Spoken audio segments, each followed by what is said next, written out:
Olá pessoal, muita paz a todos, que Jesus abençoe nossas famílias, nosso lar. Estamos aqui para continuar o estudo do Evangelho segundo o Espiritismo e estamos na reta final da coletânea de preces. Vamos iniciar hoje a quinta parte, a quinta e última parte. Prece pelos doentes e pelos obsidiados. Vão ser duas partes. Essa quinta parte tem esses dois temas e vamos entender como elevar o nosso pensamento, a nossa prece aos doentes encarnados, né? E os obsidiados. Hoje vamos estudar pelos doentes, que ele propõe aqui 3 tipos de prece. Vamos fazer uma prece, o próprio doente fazendo a prece, e depois vamos fazer outras, as pessoas fazendo preces pelo doente. E depois, em outra oportunidade, a gente vai estudar pelos obsidiados, é um tema muito importante. Estudar um pouco a obsessão. E depois disso chegaremos ao fim da coletânea e ao fim do Evangelho. Mas temos muito que estudar aqui depois aleatoriamente também. Certo? Então, eu sou estudante e trabalhador espírita há muitos anos. Há mais de 30 anos.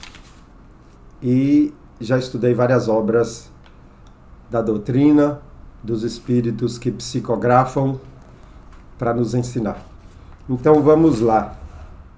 Capítulo 28, item 77, prefácio. Pelos doentes. As doenças fazem parte das provas e das vicissitudes da vida terrena. Vicissitudes são os acontecimentos, os fatos, o dia a dia da nossa vida terrena. Então faz parte dessa situação que a gente está encarnado. O corpo adoece, o corpo é frágil, é perecível e o espírito está ligado a ele. Então faz parte. São inerentes à grosseria da nossa natureza material e à inferioridade do mundo que habitamos. Então ainda estamos nessa condição. Porque há mundos mais evoluídos que já não têm doenças, já não têm o mal como tem na nossa realidade aqui. São mundos mais evoluídos. E quando Jesus falou, há muitas moradas na casa de meu pai, ele estava falando disso, das várias dimensões, encarnados e desencarnados, que representam várias realidades. As paixões e os excessos de toda ordem semeiam em nós germens malsãos, às vezes hereditários. Nos mundos mais adiantados, física ou moralmente, o organismo humano, mais depurado e menos material, não está sujeito às mesmas enfermidades e o corpo não é minado surdamente pelo corrosivo das paixões. As paixões representam nossos apegos, nossos vícios. Então, nesses mundos mais adiantados, muita coisa é diferente. A alimentação é mais leve e mais espaçada, a gente não precisa se alimentar tanto, o corpo é mais leve, a forma de se reproduzir é mais sutil, não tem dores no parto da mulher, não tem sangue, a depender do nível, né? Que são vários níveis de realidades dos espíritos, tanto encarnados como desencarnados. Então são mundos onde o bem prevalece sobre o mal. E eu gosto de dizer que tem mundos que não precisa de exércitos, marinhas aeronáuticas, polícia, cadeados, trancas, câmaras de vigilância, não precisa nada disso, porque todo mundo é bom. Imagine. Temos assim de nos resignar às consequências do meio onde nos coloca a nossa inferioridade, até que mereçamos passar a outro, quer dizer, a outro meio, né? Isso, no entanto, não é de molde a impedir que, esperando tal se dê, quer dizer, esperando chegar, merecer esses mundos melhores, façamos o que de nós depende para melhorar as nossas condições atuais. Se, porém, malgrado os nossos esforços, não o conseguirmos, o Espiritismo nos ensina a suportar com resignação os nossos passageiros males. A resignação é aceitar o que é. aceitar aquilo que a gente não pode modificar. E quando fala inferioridade, não quer dizer ser pior, quer dizer estar ainda na jornada evolutiva da metade para trás ou no início, está numa posição ainda na jornada evolutiva, longe do fim, mais longe do fim, como uma viagem que se faz. Então, é como o aluno do primário, do início da escola, ele não é inferior ao universitário, ele está apenas no caminho.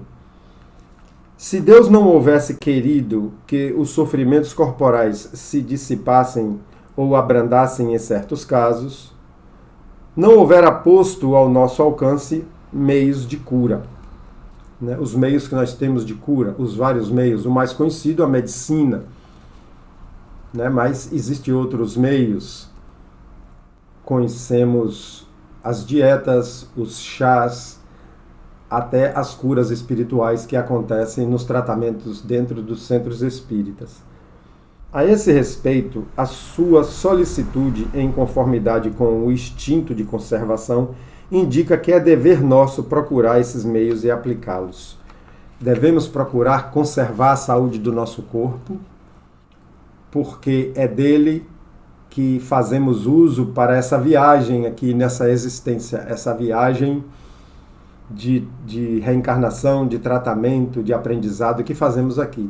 Então, cuidar do corpo é cuidar desse plano de crescimento, é estar aqui até o necessário para o que viemos fazer aqui. Então, desgastar, desprezar, não cuidar do corpo, é como o viajante não cuidar do seu carro, pode ficar na estrada, pode interromper o seu compromisso no meio. Então é importante cuidarmos muito bem do nosso corpo, que é uma máquina maravilhosa, é um funcionamento fantástico. Quem estuda o corpo, o cérebro, os neurônios, os sistemas do organismo, sabe que é uma máquina maravilhosa que nos é dada por um período para passarmos aqui.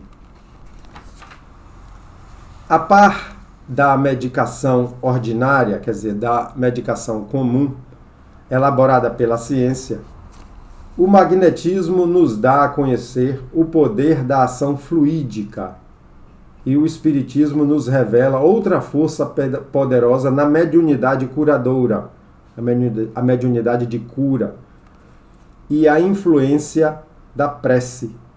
A prece também já foi comprovada até em experiências científicas, da influência que ela tem na cura, no melhoramento do doente.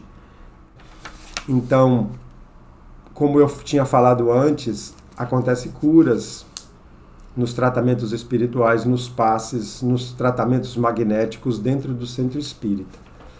Não é milagre, é lei natural, porque nós temos um corpo denso de carne e temos o corpo espiritual, que é o perispírito, em que o magnetismo atua ali. E existe os médiuns de cura, que tem uma propriedade que não é dom, não é magia, é uma propriedade que eles têm em seu perispírito de emitir um magnetismo de cura mais intenso. Então nós vimos aqui a medicação normal, né, que ele chamou de medicação ordinária, a medicação das farmácias.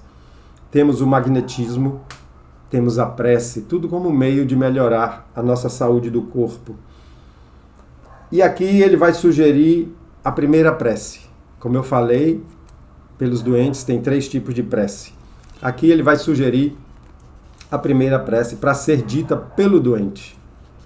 Senhor, pois que és todo justiça, a enfermidade que te aprouve mandar-me necessariamente eu a merecia, visto que nunca impôs sofrimento, quer dizer, o sofrimento na ideia de lições, de experiências, sofrimento algum sem causa. Confio-me para minha cura a tua misericórdia. Se for do teu agrado, restituir-me a saúde, bendito seja o teu santo nome. Se ao contrário me cumpre sofrer mais, bendito seja ele do mesmo modo. Submeto-me sem queixas aos teus sábios desígnios, porquanto o que fazes só pode ter por fim o bem das tuas criaturas. Então, quando ele fala sofrimento, é aquele processo ali que está se passando de aprendizado. Até mesmo para que a gente aprenda a não transpor os limites do nosso corpo, a não castigar o nosso corpo com drogas, com excessos, com alimentação inadequada, com esforços inadequados, até que para que a gente aprenda isso. Então a lição vem tanto para o espírito na sua jornada, como para a nossa vivência aqui. Quando a gente adoece, é consequência do que fizemos. Né? Pode ter causas atuais ou causas em vidas passadas. Então, esse sofrer significa um sacrifício, um esforço. Como por exemplo, ir para a escola pode ser chamado de um sofrimento, né? Mas é um sacrifício, é um esforço, é um trabalho a ser feito. Dá, ó meu Deus, que esta enfermidade seja para mim um aviso salutar e me leve a refletir sobre a minha conduta. Aceito-a como uma expiação do passado e como prova para a minha fé e a minha submissão à tua santa vontade. Ele sempre sugere aqui que a gente volte no Evangelho para estudar outras partes que esclareça mais isso. Né? Tá aqui, veja-se a prece do item 40, ele sugeriu. Então essa é uma prece a ser dita pelo doente. Vamos aqui para a segunda prece, que é alguém fazendo pelo doente agora. Meu Deus, são impenetráveis os teus desígnios e na tua misericórdia entendestes de afligir a fulano, aí a gente fala o nome, pela enfermidade. Lança, eu te suplico, um olhar de compaixão sobre os seus sofrimentos e digna-te, quer dizer, conceda, tenha a bondade de pôr-lhe termo, de pôr-lhe fim, pedindo que ponha fim àquela doença. Bons espíritos, ministros do Onipotente, secundai, quer dizer, ajudai, eu vos peço, o meu desejo de aliviá-lo. Encaminhai o meu pensamento, a fim de que vá derramar um bálsamo salutar em seu corpo e a consolação em sua alma. Inspirai-lhe a paciência e a submissão à vontade de Deus. Quer dizer, pede a cura, mas pede a inspiração, para que ele entenda que aquilo ali é um processo que se passa na condição que a gente vive aqui, nessa vibração, e como consequência dos nossos atos. Dai-lhe a força de suportar as suas dores com resignação cristã, a fim de que não perca o fruto desta prova. Espíritos bons, que só fez a bondade no mundo, como Irmã Dulce, como Chico Xavier, como Gandhi, sofreram doenças, enfrentaram a fragilidade do corpo durante a sua vida e no final da vida, porque é próprio desse corpo, ele tem o seu momento de início, de vitalidade, de crescimento, de auge, e depois começa a perder a vitalidade, até partirmos daqui e devolvermos esse corpo material ao mundo material e seguirmos com o nosso corpo espiritual, que a gente chama de perispírito. É o processo natural. Desencarnar, que popularmente chama morrer, é tão natural quanto nascer.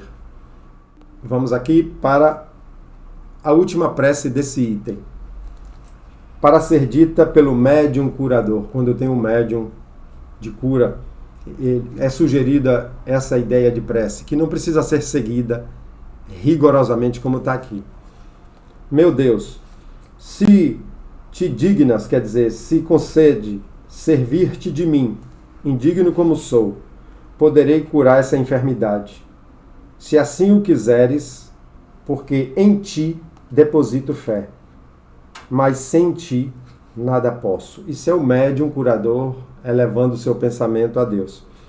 Permite que os bons espíritos me cumulem de seus fluidos benéficos, a fim de que eu transmita a esse doente, e livra-me de toda a ideia de orgulho e de egoísmo que lhes pudesse alterar a pureza.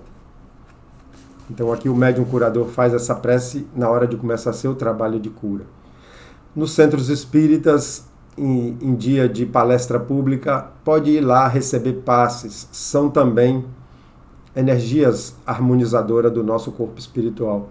Mas existe nos centros espíritas trabalhos de cura, trabalhos de tratamento, não em todos, mas existem em vários. Então fica aqui, prece pelos doentes. No próximo a gente vai estudar os obsidiados, que é um tema grande aqui. Pelos obsidiados. Então vamos ficar aqui, vamos manter essa chama de vontade de estudar a doutrina espírita. Que Jesus nos abençoe, abençoe nossos lares e nossas famílias. Até o próximo.